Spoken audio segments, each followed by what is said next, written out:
अस्सलाम वालेकुम। आप सबको खुशामदीद मेरे चैनल हमजा हॉरर स्टोरीज में। यहाँ आप सुनेंगे हकीकी और पुरस्सरार कहानियाँ। तो तैयार हो जाएं एक खौफनाक सफर के लिए, जहाँ हर कहानी के पीछे छुपा है एक गहरा राज, एक गहरी हकीकत। कहानी शुरू करने से पहले मेरी दुआ है कि अल्लाह हम सबको अपने हिफ्ज़ व अमान में रखे। अगर आपके पास भी कोई सच्ची या पुरस्सरार कहानी है तो डिस्क्रिप्शन में मौजूद व्हाट्सएप नंबर पर जरूर भेजें। हो सकता है अगली कहानी आपकी हो।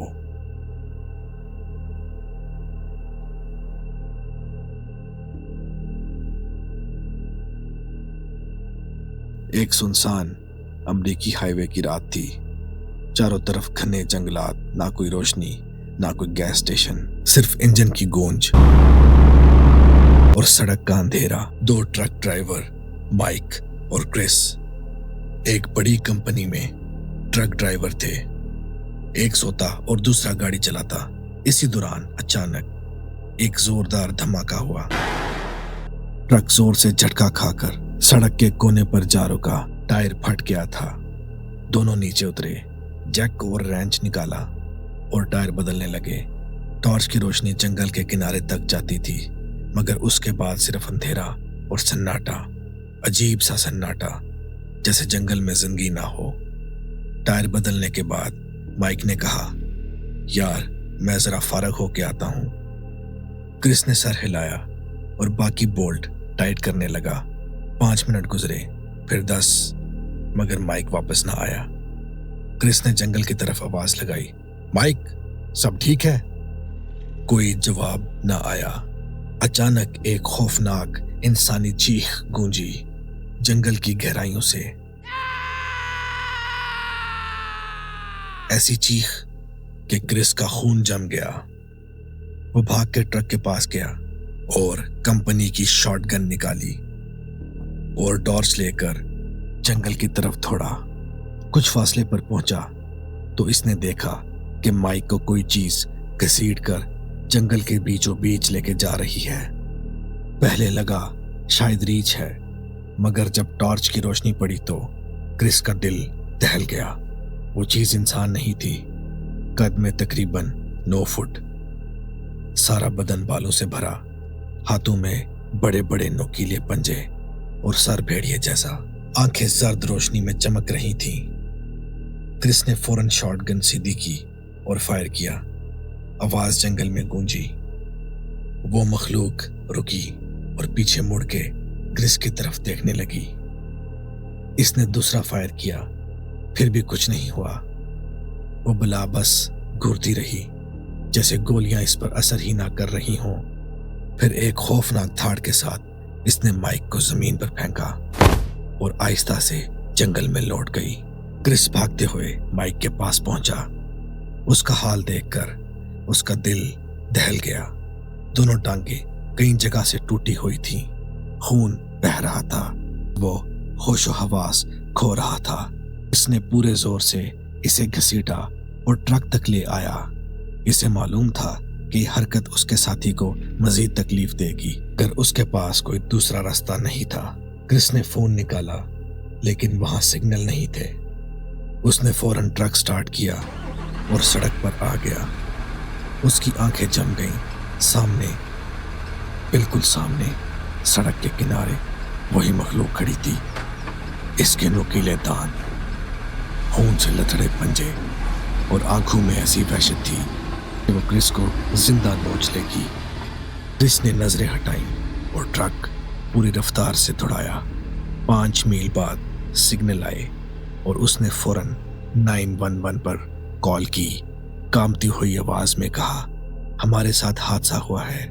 मेरा साथी शदीद जख्मी है। बराए मेहरबानी मदद भेजें। डिस्पैचर ने जवाब दिया, करीब का अस्पताल सिर्फ 10 मील दूर है। हमने वहां इत्तला कर दी है। डॉक्टर और अमला तैयार है। आप जल्दी पहुंचें। क्रिस पूरी रफ्तार से हॉस्पिटल पहुंचा। जब पहुंचा तो पुलिस पहले से वहां मौजूद थी। डॉक्टर ने फौरन माइक को ऑपरेशन रूम में ले लिया। पुलिस ने क्रिस से सवालात किए। क्रिस ने लरजती आवाज में सारा किस्सा बयान किया। पुलिस ने उसकी कहानी पर यकीन किया। ये इलाका नावाहो रिजर्वेशन के करीब था, जहाँ के मुकामी लोग इन कहानियों पर यकीन रखते हैं। कुछ देर बाद एक नावाहो बुजुर्ग हॉस्पिटल में आया। इसके हाथ में जड़ी बूटियां और धुएं के बर्तन थे। इसने संजीदा आवाज में कहा, यह आम जानवर नहीं था, यह स्किन वॉकर था। जिस जगह तुम्हारा साथी पेशाब करने गया था वो स्किन वॉकर की टेरिटरी थी। इसने तुम दोनों को निशानजद किया। अब वो तुम्हें दोबारा ढूंढेगा। बुजुर्ग ने मंत्र पढ़ते हुए खास किस्म का धुआं किया और क्रिस के इर्द गिर्द चक्कर लगाया। फिर कहा, अब तुम दोनों महफूज हो, लेकिन याद रखो दोबारा कभी इस इलाके में मत आना। क्रिस ने कंपनी कॉल करके सारा माजरा बयान किया और 1 हफ्ते की छुट्टी लेकर घर चला गया। माइक इस हादसे से रिकवर कर गया, लेकिन आज भी वो सही तरीके से चल नहीं सकता।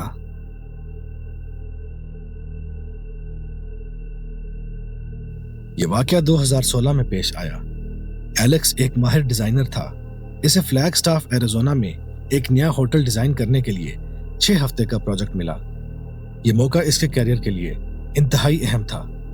बेकर्सफील्ड कैलिफोर्निया से निकलकर इसे तकरीबन 7 से 8 घंटे का तवील और सुनसान सफर तय करना था, जो नावाहो रिजर्वेशन के इलाके से गुजरता था।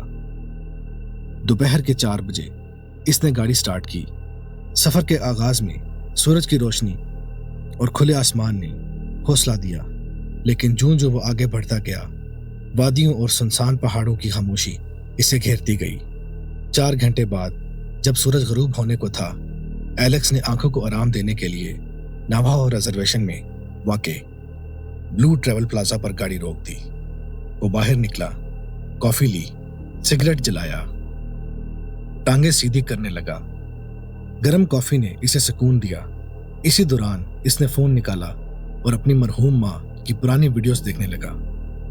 एलेक्स की माँ को गुजरे 2 साल हुए थे। वो अपनी माँ के बहुत करीब था। माँ की मुस्कुराहट और आवाज ने इसको दिल को छू लिया और इसकी आंखों में नमी आ गई। वो कुछ देर यूं ही जज्बात में गुम खड़ा रहा कि अचानक इसे महसूस हुआ जैसे कोई इसे देख रहा हो। चारों तरफ घना जंगल था। उसने दाएं बाएं देखा, मगर कुछ नजर नहीं आया। एलेक्स ने इसे अपना वहम समझा और दोबारा सफर शुरू किया। तकरीबन आधे घंटे बाद सड़क के किनारे एक औरत जंगल के पास बैठी दिखाई दी, जो सहमी हुई आवाज में कह रही थी, नहीं नहीं, प्लीज नहीं, बचाओ, कोई मुझे बचाओ। एलेक्स ने गाड़ी रोकी, बाहर निकला और उस औरत की तरफ बढ़ने लगा। वो जो आवाजें निकाल रही थी वो बहुत अजीब थी और गैर फितरी थी। ऐसे लग रहा था जैसे वो किसी खराब रिकॉर्डर से निकल रही हो। बीच में आवाजें तब्दील हो रही थी, जैसे कोई किसी और की आवाज ढालने की कोशिश कर रहा हो। एलेक्स ने पूछा, मैडम आप ठीक हैं? औरत ने जैसे ही सर उठाया, एलेक्स का खून जम गया। वो औरत नहीं थी, एक भयानक मखलूक थी। सर हिरन जैसा, जिस्म इंसान जैसा, लेकिन जिल्द की जगह चमड़े की खाल, नोकीले दांत और पंजू जैसे हाथ। वो खड़ी हुई तो उसका कद 8 फुट से भी ज्यादा था। उस मखलूक का मुंह खुला था और उसके मुंह से वही आवाजें निकल रही थी। एलेक्स दहशत के मारे गाड़ी की तरफ भागा, गाड़ी में बैठा और अंधाधुंध दौड़ाने लगा। तकरीबन 35 से 40 मिनट बाद इसकी गाड़ी का टायर पंचर हो गया। वो कपकपाते हाथों से टायर बदलने लगा। अचानक फिर से उसे एहसास हुआ कि कोई उसे देख रहा हो। इसी लम्हे जंगल की तरफ से मानूस आवाज आ भरी, एलेक्स, मैं यहां हूं। यह उसकी मां की आवाज थी, बिल्कुल वैसी जैसी इसने वीडियोस में सुनी थी। लेकिन वो जानता था कि इसकी मां अब जिंदा नहीं। इसके बदन में सर्द लहर दौड़ गई। वो खौफजदा होकर जल्दी से टायर बदलकर गाड़ी में बैठा और तेजी से रवाना हो गया। 2 घंटे बाद वो एक बड़े ट्रकिंग गैस स्टेशन पर पहुंचा। फिर कैफे में गया और एक ड्रिंक ऑर्डर की। वहां एक बूढ़ा ट्रकर इसे देखते ही बोला, बेटा खैरियत है? तुम बहुत घबराए हुए लग रहे हो। एलेक्स ने थकी हुई आवाज में कहा। अगर मैंने आपको बताया तो आप मुझे पागल समझेंगे। बूढ़ा मुस्कुराया। नहीं बेटे, दिल हल्का करो, सब कुछ बताओ। एलेक्स ने लरसती आवाज में पूरी दास्तान सुनाई। ट्रकर कुछ देर खामोश रहा, फिर आहिस्ता से बोला, बेटे, जिस मखलूक को तुमने देखा इसे स्किन वॉकर कहते हैं। तुम खुशकिस्मत हो कि जिंदा वापस आ गए। इसने मजीद कहा, इसकी सबसे होलनाक बात यह है कि यह अपने पिछले शिकार की आवाजों की नकल करता है। जो आवाजें, जो चीखें, जो इल्तिजाएं तुमने सुनी, शायद उन बदनसीब लोगों की थी जो इसके शिकार की भेंट चढ़ चुके होंगे। ये सुनकर एलेक्स के रोंगटे खड़े हो गए। उसने बूढ़े का शुक्रिया अदा किया और फ्लैग स्टाफ की तरफ सफर दोबारा शुरू किया। एलेक्स तो मंजिल पर पहुंच गया, मगर वो मखलूक शायद आज भी सड़क के किनारे किसी और का इंतजार कर रही है।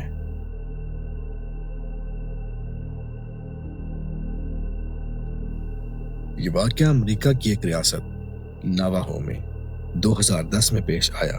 रात के तकरीबन 2 बजे एक ट्रक ड्राइवर सैम एक लंबे और सुनसान हाईवे पर जा रहा था। जंगल सड़क के दोनों तरफ फैला हुआ था। हवा में अजीब सा सकूत था। अचानक कोई भारी चीज ट्रक के सामने आ गई। सैम के पास ब्रेक लगाने का टाइम ना था। धड़म, ट्रक के आगे कुछ जोर से टकराया। सैम का दिल धड़कने लगा। वो कांपते हाथों से बाहर उतरा और हेडलाइट के सामने झांका। जमीन पर एक भयानक मखलूक पड़ी थी। इसका सर भेड़िए जैसा और जिस्म इंसानी, लेकिन बालों से भरा हुआ। कद तकरीबन 6 फीट। ये मखलूक अपने आप को अपने पेट के बल जंगल की तरफ घसीटने की कोशिश कर रही थी। इसकी कर्राहें सुनाई दे रही थीं और सैम हक्का बक्का खड़ा था। सैम को अपनी आंखों पर यकीन नहीं हो रहा था। अचानक जंगल की गहराइयों से एक जोरदार गर्राट सुनाई दी, इतनी खौफनाक कि सैम के रोंगटे खड़े हो गए। कुछ भारी कदमों की धमक तेजी से उस तरफ बढ़ रही थी। सैम का दिमाग सुन्न हो चुका था। चंद ही लम्हों बाद एक देव हैकल नुमा साया जंगल से निकला। वो तकरीबन 9 फीट का था। सर वही भेड़िए जैसा, पंजे नुमा हाथ, इंसान नुमा जिस्म, लेकिन जानवर की खाल। वो झुका और दूसरी छोटी मखलूक को अपने हाथों में उठा लिया। इसके गले से अजीब सी गर्राट निकली, जैसे वो रो रहा हो। सैम को लगा ये शायद उसका बच्चा है। वो जानता था कि वो उनकी मदद नहीं कर सकता। इसने ट्रक स्टार्ट किया और वहां से भाग निकला। मिरर में उसकी नजर उस देव हैकल की आंखों से मिली। जर्द आंखें जिनमें सिर्फ नफरत, गुस्सा और इंतकाम था। सैम की रीढ़ की हड्डी सुन्न हो गई। 2 घंटे बाद वो एक ट्रक गैस स्टेशन पर रुका। 1 घंटा आराम किया और दिल को तसल्ली दी कि शायद ये सब ख्वाब था। लेकिन जैसे ही उसने दोबारा ड्राइविंग शुरू की और 15 मिनट ही गुजरे थे कि एक जोरदार धमक उसके ट्रक की छत पर हुई। सैम ने फौरन ब्रेक लगाई। वो चीज ट्रक के फौरन ब्रेक लगाने की वजह से वो सामने आ गिरी, लेकिन फौरन से अपने चारों हाथों पांव पर खड़ी हो गई। अब वो रोशनी में बिल्कुल सामने थी। वही 9 फुट लंबा आफरीत, उसके बड़े हाथ, नुकीले पंजे और जर्द आंखें जिनमें बेपनाह गुस्सा झलक रहा था। उसने गर्रा कर अजीब आवाज में कहा, तूने मेरा बच्चा मारा। सैम का दिमाग सुन्न हो गया। उसने कांपती जुबान से कहा, यह हादसा था। वो अचानक सामने आ गया। मैंने जानबूझकर कुछ नहीं किया, मुझे माफ कर दो। मखलूक ने धाड़ा। मैं तेरी खाल उतार लूंगा। सैम ने घबराकर एक्सीलेटर दबाया। ट्रक झटके से आगे बढ़ा। मखलूक साइड पर छलांग लगाकर बची, मगर उसके पंजे ने ट्रक की हेडलाइट चीर दी। एक लाइट बुझ गई। सैम ने ट्रक को भगाना शुरू किया। पहले 70, लेकिन वो चीज सैम के ट्रक के साथ भाग रही थी। सैम ने स्पीड बढ़ाई, 90, 100, 110, लेकिन अब भी वो चीज, वो मखलूक सैम के ट्रक के साथ भाग रही थी। सैम परेशान था। फिर 110, 120, सैम ने मुड़कर देखा। अब भी वो चीज ट्रक के साथ भाग रही थी। ये मंजर देखकर सैम बहुत घबराया। सैम ने ट्रक का एक्सीलेटर फुल दबाया। अब ट्रक 140 किलोमीटर की रफ्तार से भाग रहा था। तब जाके वो मखलूक आहिस्ता आहिस्ता पीछे रह गई। सैम ने पीछे मुड़कर नहीं देखा, सीधा अपनी मंजिल तक पहुंचा। लेकिन जब घर पहुंचा तो उसका ट्रक जगह जगह पंजों के निशानों से छिदा हुआ था। घर जाकर सैम ने सब कुछ अपनी बीवी को बताया, लेकिन नींद उसकी आंखों से हमेशा के लिए उड़ चुकी थी। चंद दिनों बाद सैम ने अपने दोस्तों को सारी कहानी सुनाई। एक पुराने मुकामी ट्रकर ने ये कहानी सुनकर लरसती आवाज में कहा, ये आम मखलूक नहीं थी, लगता है तुम्हारा पाला स्किन वॉकर से पड़ा था। ये बहुत खतरनाक मखलूक है और ये मखलूक इंतकाम जरूर लेती है। आज भी सैम ट्रक चलाता है और जब कभी किसी सुनसान हाईवे पर होता है तो उसके कानों में आज भी वो आवाज गूंजती है, मैं तेरी खाल उतार लूंगा।